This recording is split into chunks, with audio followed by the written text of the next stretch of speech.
Hi, it's Sandy Wyllie. Welcome to my mental health channel, where I wipe away the stigma of mental illness by talking about my own personal struggles, having borderline personality disorder, complex post-traumatic stress disorder. I talk about my anxiety and panic attacks, depression.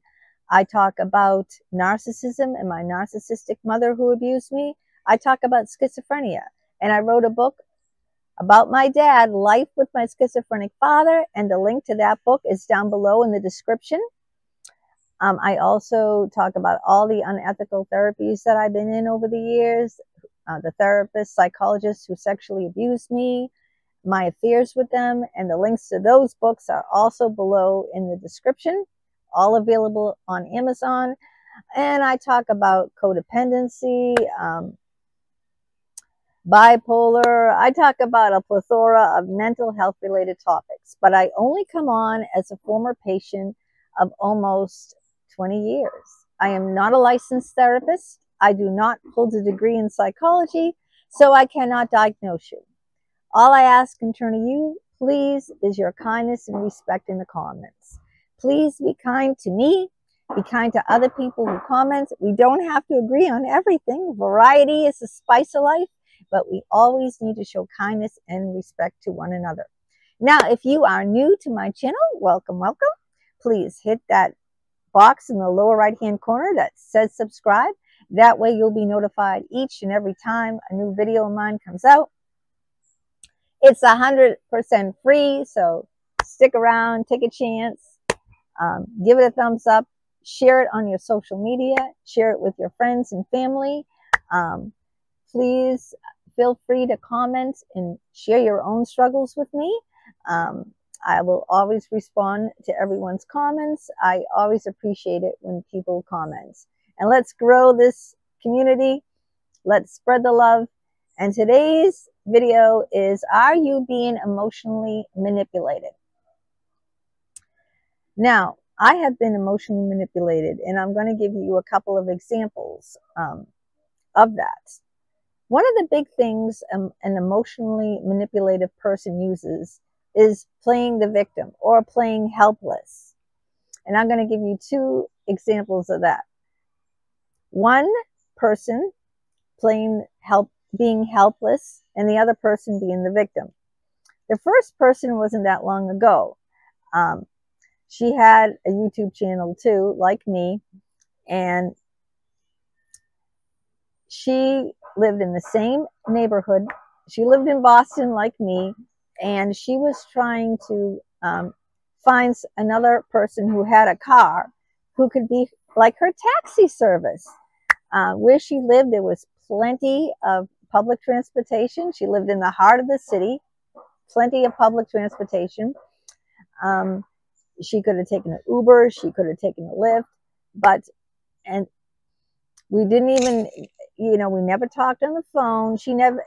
She said this before she met me, how good friends we are. Oh, she was a teacher, and she showed, she told her students, like, oh, my good friend Sandy, really rubbing it in. She became friends with me on Facebook. And then she said, oh, she was in the hospital because she had a hand infection. And she said, I don't have anyone to feed my poor birdie. So obviously she was looking for me to chime in and say, oh, I'll do it. I don't live that far from you. See how she was trying to manipulate me by acting helpless? She shows me a picture of her hand in a bandage. Okay. And she says, I'm in the hospital. I got, a hand infection. No one's going to feed my bird. It's going to go starving. I didn't fall for it, okay? I would have fallen for it years ago, but I'm a changed woman now, so I don't let people walk all over me. Every time she tried to get together with me, it would always be on her turf, even though we live very close together. Why don't you come? There's a wonderful restaurants where I work, okay? So, I'd have to do all the legwork. I'd have to, go to her. Or why don't we go to this thrift store? Me and my friend, my other good friend who owns a car, we always go here. And I said, well, how about you go to this thrift store that's closer to where I live? Oh, that's too far. That's what she said. So it was gonna, the friendship, if there was one, was always going to be on her terms, okay? Because she was so helpless. She couldn't get around, even though she lived in the heart of the city where there's tons of transportation. But she wasn't going to emotionally manipulate me, just like my ex-best friend Holly did. Holly always played the victim. And she'd say, oh, woe is me, my husband's gay. He's banging other men. Feel sorry for me. And she would, you know, always, she lost so many friends. And finally, she lost me too. So she calls me up this day on a Saturday. Me and my husband are going out for our special anniversary. I think it might have been our 25th, our silver anniversary. I can't remember, and I told her that, and she goes, oh, my husband just got fired, and she's sobbing on the phone. He wasn't out of work. He was out of work less than 2 months, and he got another job. Didn't even use his severance pay, okay? Oh, can you come over, please? I don't know what to do. I'm beside myself. Now, I'm not saying I'm not empathic and that, yes, you know, losing your job is a hard thing. He just lost his job. But she was catastrophizing the whole situation, telling me that she's going to lose her house, that they're not going to be able to put food on the table, even though she was a dental hygienist and was making big money. It wasn't like she wasn't working either. She had a high-paying job herself. And I told her, oh, Holly, I feel so terrible. And I listened and listened. I said, me and my husband are going out for our silver wedding anniversary. But then she kept pouring it on, how her life is over. Her husband's never going to find work again. He found work in less than 2 months because he's gay and da-da-da-da-da-da-da-da. So, of course, she guilt-tripped me. Guilt-tripping is another form of emotional manipulation, guilt-tripping, okay? So, being the victim, being helpless, and guilt-tripping. She guilt-tripped me, and I felt bad. What am I going to do? My best friend is in a stew, you know, crying and upset. So I went over there and listened to her and held her and everything. And we were supposed to go out for our 25th anniversary. I told her that. I let myself be guilt-tripped. I let myself be emotionally manipulated. My son had a friend who did this too. And believe me, little kids do this. He was like, oh my God, he was like maybe 6 or 7, I think. He was in kindergarten. He might have been 6 or maybe 6. And he was best friends with this kid. And he'd come over my house and they play together. And I heard him say to my son, if you tell anyone, I'm not going to be your friend anymore. Perfect emotional manipulation. And that's out of a 6-year-old. He must have grew up with this. How did he learn that at 6 years old? You know, think about it. I heard him say that.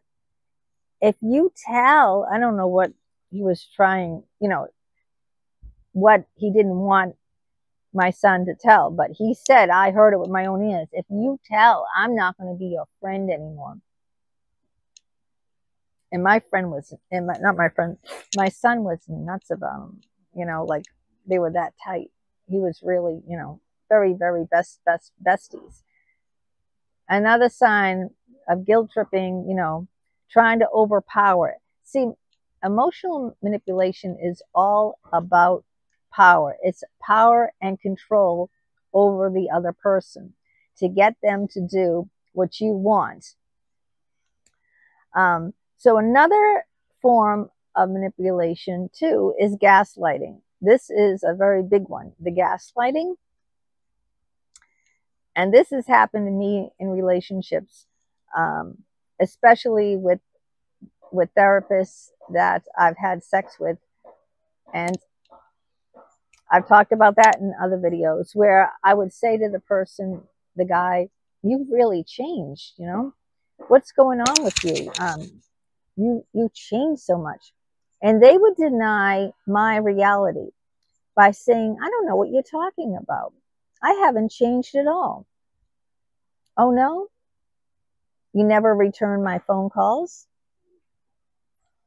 You never return my text messages or emails? When we get together, you're very emotionally distant and withdrawn? Oh, you haven't changed at all. No, that's all in your mind. They made me start to question my own reality by telling me that it's all in my mind. They haven't changed at all. This is gaslighting at its finest. You start to question your own sanity. You know, they're denying. They don't know what you're talking about. They're invalidating your feelings. Now, that same person, that woman that lived in my neighborhood, who was a former YouTuber, okay, who tried to emotionally manipulate me into driving her all around for taxi service, she insulted me on my Facebook, okay? And then she used a form of gaslighting called invalidating and minimizing my feelings. So when I got really hurt,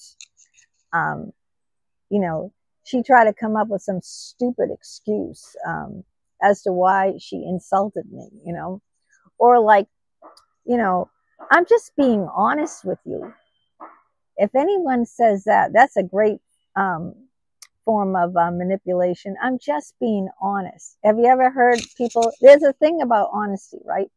If your honesty is hurting someone else and it's not asked for, someone doesn't ask your opinion, then don't say it.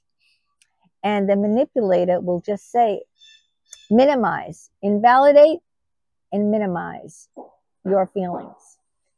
Invalidate your feelings by saying you're just being too sensitive. Jesus, you can't take a joke. My God, what's wrong with you? They'll make like something's wrong with you when they're being the critical one.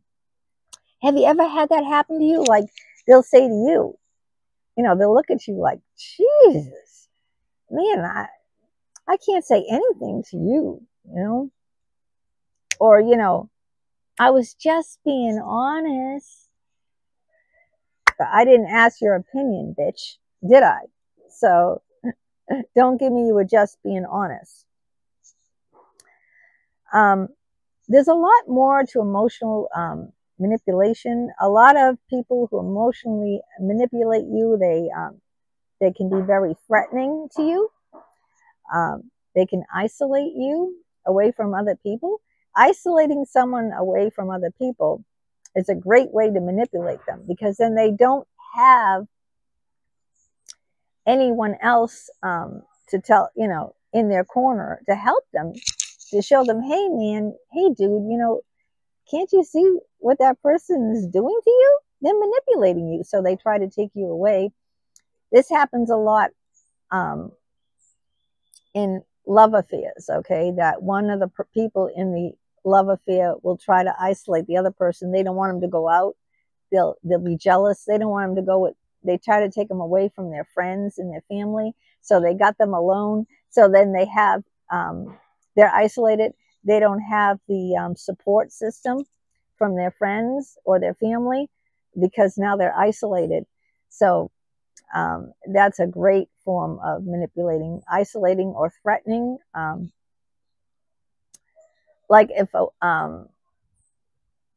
say, a lot of times in a marriage or a partnership, one person has control over the money. They can manipulate. If you don't do what I want you to do, I'm going to go out and I'm going to, I'm going to delete the account. I'm going to take away your spending money. I mean, not so much anymore, but a lot of times when women stay home, not so much now, and take care of the house and children, and they don't have a job and they're dependent on the husband, and the husband gives them an allowance. I mean, this is in the old days, okay? This really doesn't happen so much anymore. Maybe it happened to your parents or something. the husband will say, well, I'm going to withhold money. Women can do it too, by withholding sex, okay? So they can be emotionally manipulated by threatening their partner, saying, oh, you know, if you don't do this, well, guess what? My legs are closed until you do. This really happens. I mean, it happens. Maybe it's happened to you, but it does happen. It's really horrible when it does. When it does, all I can say is that these people who, it's called emotional blackmail, by the way. You know, people doing things like that, with like gonna withhold, like the woman either withholding sex, or the man withholding money, or like in the instance with my son's friend, threatening, emotional blackmail, threatening the friendship. If you tell on me, I'm not going to be your friend anymore. That's emotional blackmail. And all I can think of is that people who do this must have been raised by narcissistic parents. I mean, where they learned through their parents that to get what you want, you have to manipulate. See, most of everything that happens to us, the way we are, is because of our childhoods. And I've said this over and over in my videos, that it all stems from our early childhood traumas, from the abuse, neglect, emotional abuse, physical abuse, neglect, sexual abuse, verbal abuse. This all stems from our childhood. So another thing is like the used car salesman. I always like to use this example where they use the tactic of telling you, oh, that car you want, I'm sorry, but there's someone else interested in that car, and they're gonna be here later on this afternoon. So I'm sorry, it might not be here if you come back tomorrow. You know, when you say, well, I don't know, let me think about it. I'll come back tomorrow. You might want to look at another car or another dealership. You're not, the price is really high and you're not so sure. You really love the car, but you want to sit on it, and the salesman uses the pressure, okay, to emotionally manipulate you. Oh, well, you can do that. That's fine. But I have to be honest with you. There's that honest thing again. There's someone interested in that car, and they're coming back this afternoon. It might not be here tomorrow when you show up. Emotional manipulation. How many people have done that to you? And not just car salesmen, though it's classic. It's classic with car salesmen. But, you know, they do that. And it's like, well, you know, maybe, you know, teenagers do that a lot. You want to go with me to the prom? Well, you know, I'm going to ask another girl. So I asked you first. So if you don't give me your answer, I'm just going to ask Jane. And, you know, play one off the other, like, well, if you don't want to go to the prom, if you don't give me your answer now, and Jane says yes, too bad, you're out in the cold. See, it's all like that, you know, putting time pressure on you. Like the used car salesman, they put that time pressure on you to trap you, like you don't have much time. Someone else is going to come back for that car. You don't have much time, because I have another girl I'm going to ask to go to the prom with me. And well, if she says yes, remember, I asked you first. It could have been you, but you didn't know, or you had to think about it. Or so they put that time pressure on you. Get you all the time. Well, that's just a few examples of being emotionally manipulative people. I hope you can see through them. I hope maybe you have some more examples. Maybe you can share what you went through, how people manipulated you. I you know, told you a few of my personal experiences of being manipulated, and let me know about you. I'd love to hear from you in the comments. I will respond back. And until next time, you have a great day. Take care.